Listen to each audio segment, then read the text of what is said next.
संजू, ये तो तुम्हारी एक्स वाइफ स्वरा है ना? हाँ, लग तो वही रही है, लेकिन ये यार भीख क्यों मांग रही है? और पूछते हैं।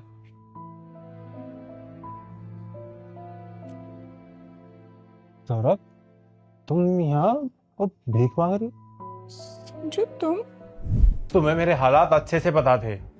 अगर नहीं रह सकती थी तो शादी क्यों की थी? क्योंकि मुझ पे प्यार का भूत सवार था। मुझे लगा अब कुछ कर लोगे, अब कुछ कर लोगे, लेकिन 2 सालों को तुमसे कुछ हुआ ही नहीं।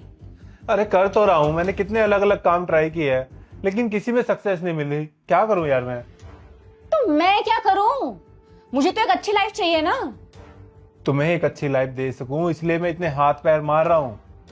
नहीं मैं तो यार उस नौकरी से ही काम चला लेता। देखो, सागर मुझे कॉलेज टाइम से प्यार करता है। वो तो मैं तुम्हें पसंद करती थी, इसलिए मैंने उसे मना कर दिया। अब तुमसे कुछ हो ही नहीं रहा तो मैं तुम्हारे साथ नहीं रह सकती। कल मुझे सागर मिला था और उसने मुझे शादी के लिए दोबारा प्रपोज किया है। क्या? हाँ, और मैंने उसे हाँ कर दिया। मैं तुम्हें डिवोर्स देकर सागर से शादी करूंगी। इसे तुम प्यार कहती हो? जो 2 साल भी नहीं टिका, वो भी मेरे इतने एफर्ट करने के बाद। एफर्ट्स किए पर उनका कोई रिजल्ट तो नहीं आया ना। और वैसे भी मेरे जाने के बाद तुम्हें कोई एफर्ट करने की जरूरत नहीं है। अपनी जॉब ही कंटिन्यू कर लेना तुम, ठीक है? कितनी आसानी से कह रहे हो ना ये सब। ऐसे कह रहे हो कि जैसे हम दोनों के बीच कुछ था ही नहीं।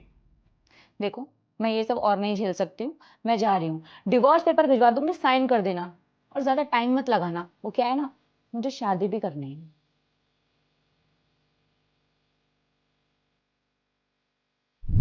ये क्या हालत बनाई हुई है तुमने? जो मैंने तुम्हारे साथ किया उसकी सजा भुगत रही हो। मैं कुछ समझा नहीं। तुम्हें छोड़ने के बाद मैं घर गई। घर वालों ने मुझे बहुत समझाया कि ऐसा मत कर, लेकिन मैंने किसी की नहीं सुनी। घर वालों के खिलाफ जाकर मैंने सागर से शादी करने का फैसला लिया। कुछ टाइम उसके साथ रही। उसने बोला अब शादी कर लूंगा, अब शादी कर लूंगा। 1 साल उसके साथ रहने के बाद पता चला ऑलरेडी शादीशुदा था। मैंने उसे बोला कि अपनी वाइफ को डिवोर्स दे दे, तो उसने मुझे ही छोड़ दिया। कहीं कि नहीं नहीं, मैं तुम्हारे पास वापस आ सकती थी ना, घर वापस जा सकती थी।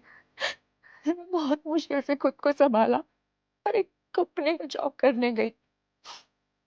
1 हफ्ते बाद बॉस ने मेरे साथ बदतमीजी की। बहुत मुश्किल से वहां से भाग कर आई और यहाँ आ गई। मेरे पास ऐसा कोई इंसान नहीं है जिससे मैं अपना दुख दर्द बांट सकूं। तुम्हारे एक गलत डिसीजन ने तुम्हारी जिंदगी बर्बाद कर दी। और ये तो रिया है ना, जो हमारे कॉलेज में साथ थी। हाँ। तुमने शादी कर ली इससे? हाँ, हमारे डिवोर्स के बाद हम दोनों एक दोस्त की शादी में मिले थे।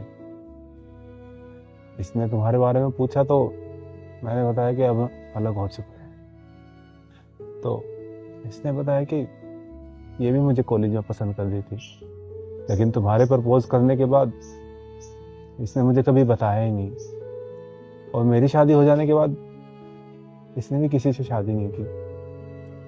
कुछ दिन बाद इसने मुझे शादी के लिए प्रपोज किया और मैंने हाँ कर दी।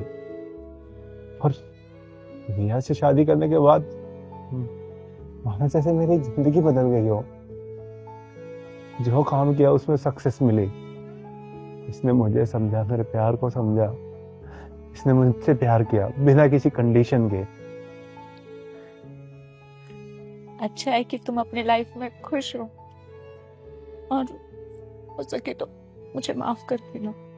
मैं तो तुम्हें ऑलरेडी माफ कर चुका हूँ। तुम मेरी लाइफ से नहीं जाती तो रिया नहीं आती, और रिया के आते ही मेरी जिंदगी बिल्कुल ही बदल गई।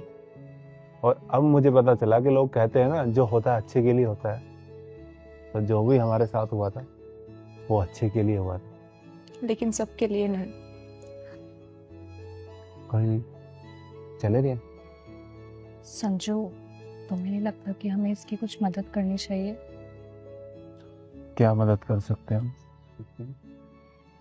या तो तुम इसे अपनी कंपनी में जॉब दे दो या फिर इसका कोई छोटा मोटा काम शुरू करवा दो, ताकि इसे ऐसे यहाँ पे भीख न मांगनी पड़े। तो ऑफिस में जॉब तो नहीं दे सकता, लेकिन हाँ, इसका कोई ना कोई काम शुरू करवा दूंगा, जिससे अपनी मेहनत से कमा के खा सके। तुम कल इस एड्रेस पे आ जाना, तब तो मैं तुम्हारे लिए कोई काम देख लूंगा, जिससे तुम अपना काम करो और अपना पेट अपनी मेहनत पे दम पे भर सको। Thank you. थैंक यू ये हेल्प करने के लिए। कोई बात नहीं, ध्यान रखोगे।